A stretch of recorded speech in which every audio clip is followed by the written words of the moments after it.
남자는 85세, 여자는 90세면 거의 먼 길을 떠나게 됩니다. 여러분 안녕하십니까?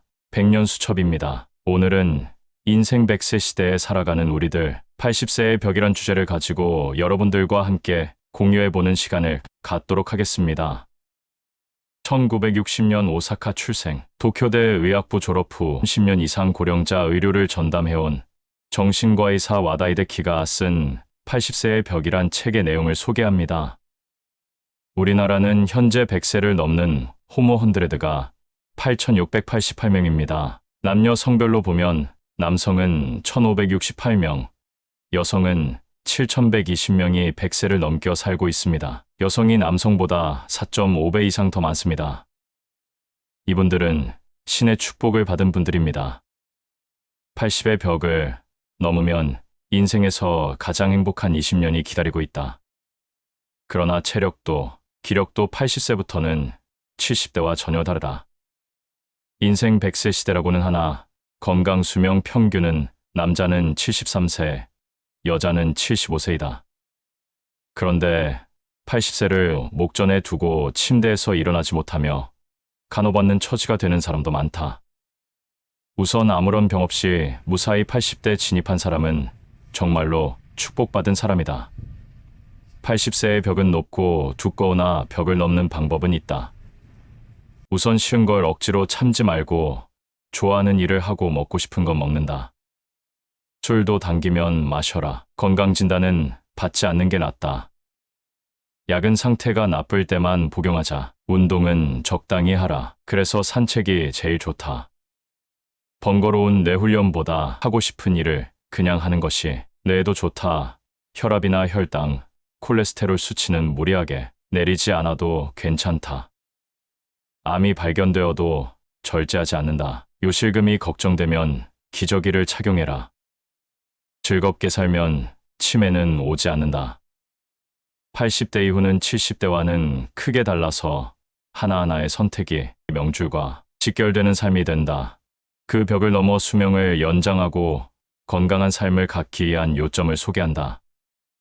인간이 몇 살까지 살 수 있을까 하는 평균 수명이 남성 82세, 여성 88세인 현재 심신이 모두 자립하여 건강하게 지낼 수 있는 건강 수명은 남성 73세, 여성은 75세라고 한다. 즉, 남성은 73세, 여성은 75세가 되면 누군가의 간호를 받으며 살게 된다거나 신변 정리를 혼자서 처리하기 어려워지기 시작한다는 것으로, 다른 말로 하면 인간은 마지막 남은 삶, 10여 년간은 질병 등으로 불편하거나 누군가의 간호를 받으며 살다가 죽는다는 말이다. 따라서 건강 수명이 늘어나지 않는 한 아무리 장수한들 바람직스럽지 않은 상태로 수명만 연장하고 산다는 말이다. 가장 많은 사망자가 발생하는 나이는 남성이 85세, 여성은 90세라는 통계다. 미래는 누구도 알 수가 없다. 극단적으로 말하면 우리는 내일 어찌 될지를 모른다. 그러나 모든 사람에게 공통적인 건 있다. 우리가 모두 결국은 죽는다는 사실이다. 다만 죽음에 이를 때까지에는 두 부류가 있다. 마지막 순간에 나는 그동안 좋은 행복한 인생이었다. 고맙구나. 이젠 눈 감아도 여한이 없다. 자족하면서 눈 감을 수 있는 행복한 사람과 나는 그동안 불행한 인생이었다. 지금 눈 감으면 너무나 후회된다. 회한의 눈물을 흘리는 불만족스러운 사람일 것이다. 80세부터의 인생은 70대와는 전혀 다르다. 어제까지 하던 일이 오늘 할 수 없는 사태가 몇 번이고 닥친다. 여기저기 몸의 불편함도 많아진다. 암, 뇌경색, 심근경색, 폐렴 등 수명에 관계되는 질병에 걸리기도 쉬워진다. 혹시 내가 치매인가 하고 불안하게 생각되는 일도 있을 것이다. 배우자의 죽음에 직면하여 절망과 고독에 빠질지도 모른다. 이런 벽들을 극복하여 행복한 만년과 불만스러운 만년의 경계에서 좋은 선택을 하기 위해서는 나이 듦을 받아들이며 스스로 할 수 있는 일들을 소중하게 생각하고 활용하는 자세일 것이다. 고령자는 병의 씨앗을 다수 품고 산다. 언제 무슨 병이 발병할지 누구도 알 수가 없다. 오늘은 건강해도 내일 돌연사할 수도 있다. 이런 상황을 전제로 내일 죽어도 후회하지 않는 인생을 보내기 위해서는 너무 참는다거나 지나친 무리는 하지 않는 게 좋다. 또 80세가 넘으면 건강검진은 받지 않아도 괜찮다. 검진은 암의 조기 발견 등으로 이어지기도 하지만 각종 수치를 정상 기준치로 만들기 위해 약을 과다 복용함으로써 몸 상태를 저하하거나 그나마 남아있는 능력을 상실 또는 수명을 단축하는 경우까지 생긴다. 이른바 과잉검사와 진단, 일상화의 늪에 빠져 허우적대는 꼴이다. 건강검진은 60대까지는 의미가 있으나 80세가 넘으면 거의 도움이 되지 않는다. 80세가 넘어 활기 있게 사는 사람은 그 자체가 건강하다는 증거다. 그런데 검진을 받고 무슨 수치가 정상을 넘었다며 의사가 약을 처방하면 어찌할 것인가. 그 처방약을 먹으면 그때까지 남아있던 그나마 건강과 활력마저 손상될 뿐이다. 노화는 병이 아니라 조금씩 몸이 약해져 죽음에 이르는 자연스러운 과정이며 천수를 다한 죽음에 이르는 방식이다. 80세가 지나면 누구나 몸속에 많은 병의 종자를 갖고 있다. 확실한 증상이 없어도 어딘가 불편한 곳이 있기 마련이다. 병원에서 검사받고 병을 발견하면 약을 먹거나 수술받아 수명을 연장할 것인가, 자택이나 요양원에서 하고 싶은 일에 가면서 살 것인가. 그건 오로지 당신이 선택할 일이다. 80 넘으면 병은 완쾌되지 않는다. 일시호전되는가 싶다가도 나쁜 부분이 차례차례 나타난다. 정확히 말하면 이런 것들이 나이를 먹는다는 것이다. 장기별 진료의 폐해는 먹는 약이 많아진다는 것이다. 전문의마다 처방해주는 약을 먹다 보면 아침 저녁에 먹는 과다한 약이 오히려 독으로 작용하는 게 아닌가 하는 의구심마저 들 지경이다. 고령자일수록 약이 몸에 해를 끼치는 만큼 역시 약은 필요 최소한으로 억제할 일이다. 그러나 몸 상태가 좋지 않을 땐 참지 말고 먹어야 한다. 머리가 아프면 두통약을, 위가 아프면 위장약을 먹으면 된다.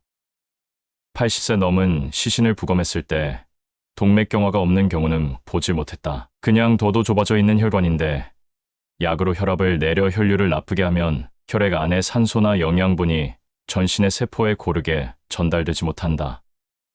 따라서 가장 데미지를 많이 받는 곳이 뇌다. 뇌는 산소와 당분이 공급되지 못해 저산소, 저혈당 상태를 일으킨다. 결국 동맥경화인 경우 혈압과 혈당치를 높게 조절하는 편이 건강 유지에 좋다.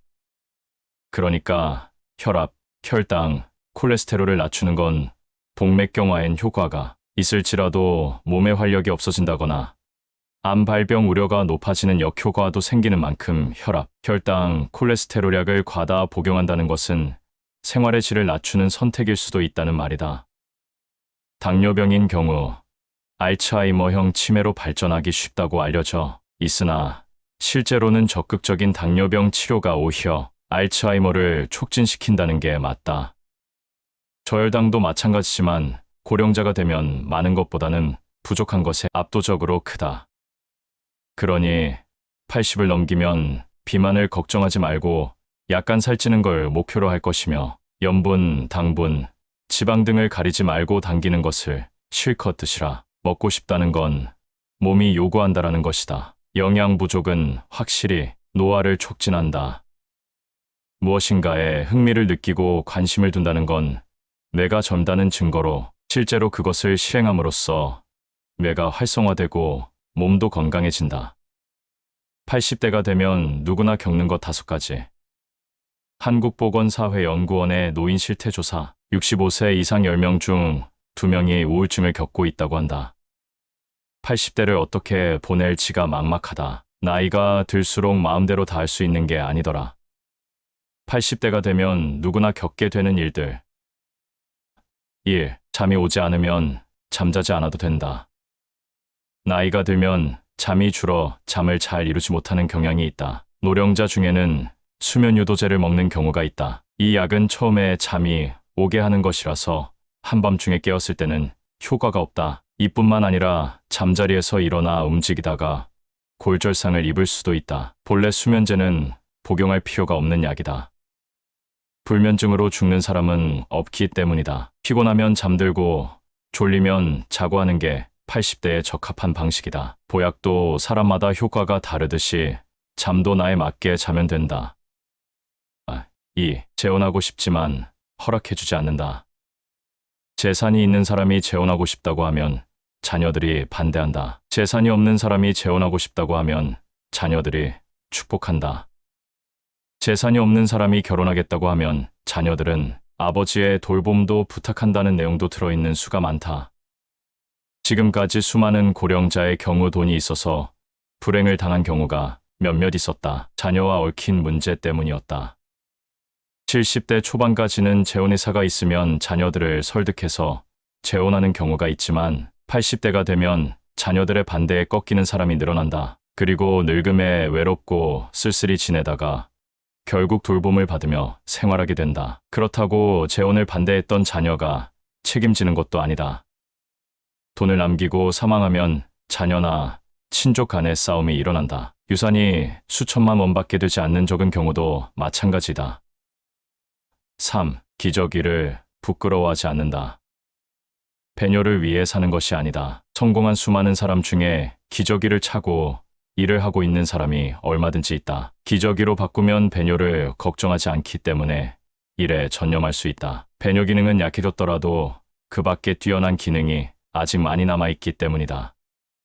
한 가지 기능을 상징적으로 받아들여 이제 인생은 끝이다라고 생각 말자.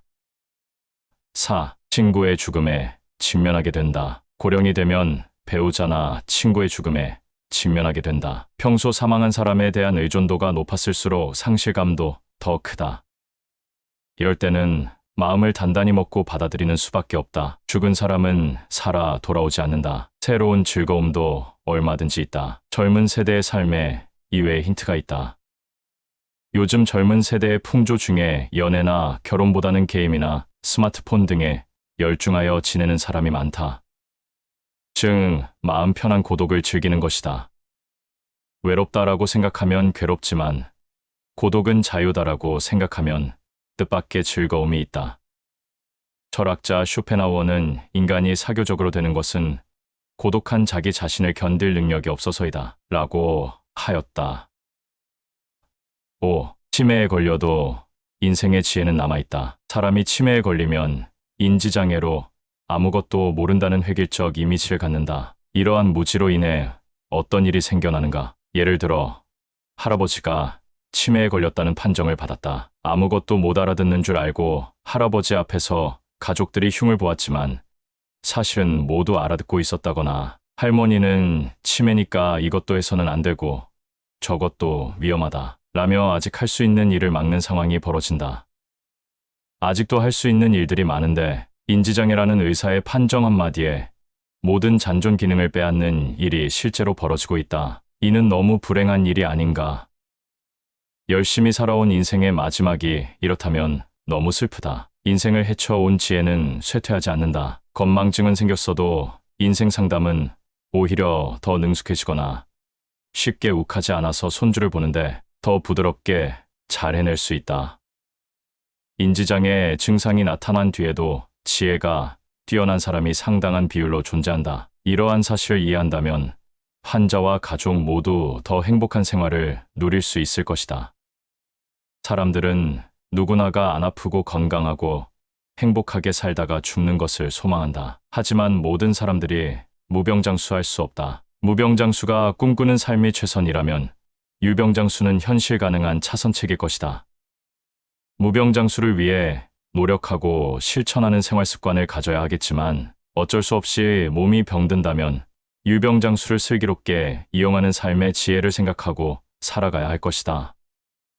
한국인이 세계에서 처음으로 평균 수명 90세를 돌파할 것이라는 전망이 나왔다. 역사적인 주인공은 2030년에 태어나는 한국 여성이다. 영국 임페리얼 칼리지 런던 임페리얼 컬리지 런던이 세계보건기구 WHO와 함께 의학저널 랜시드에 발표한 세계 각국의 기대 수명 분석 논문을 보면 2030년 한국에서 태어나는 여자아이는 평균 90.8세까지 살 수 있을 것으로 확률 57%로 예상됐다. 분석 대상으로 삼은 경제협력개발기구 OECD 35개 회원국 가운데 90세를 넘는 국가는 한국이 유일하다. 나머지 장수 국가들인 프랑스 88.6, 일본 88.4, 스페인 88.1 등의 기대 수명보다 훨씬 길었다. 노인의 기대 수명도 한국이 가장 길 것으로 예상됐다. 2030년에 65세가 되는 한국 여성은 그 후에도 27.5년을 더 살 것으로 예측됐다. 이어 프랑스 26.1년, 일본 25.9년 차례였다. 2030년에 태어나는 한국 남자 아이의 기대 수명도 84.1세로 남자 가운데 가장 길 것으로 전망됐다. 이어 오스트레일리아 84.0, 스위스 84.0, 캐나다 83.9, 네덜란드 83.7가 뒤를 잇는다. 연구를 이끈 마지드 에자티 교수는 한국인의 기대 수명을 증가시키는 요인으로 유아기에 좋은 영양 공급, 비교적 낮은 혈압, 낮은 여성 흡연율, 낮은 비만율, 상대적으로 누구나 평등하게 접근할 수 있는 의료 시스템 등을 꼽았다. 지금까지 남자는 85세, 여자는 90세면 거의 먼 길을 떠나게 된다. 인생 100세 시대에 살아가는 우리들. 80세의 벽이란 주제를 가지고 여러분들과 함께 공유해보는 시간을 가져봤습니다. 끝까지 시청해주신 여러분 감사합니다. 지금까지 100년 수첩이었습니다. 구독과 좋아요는 사랑입니다. 시청해주신 여러분들께 100년 행운과 100년 건강이 늘 함께 하시길 기원합니다.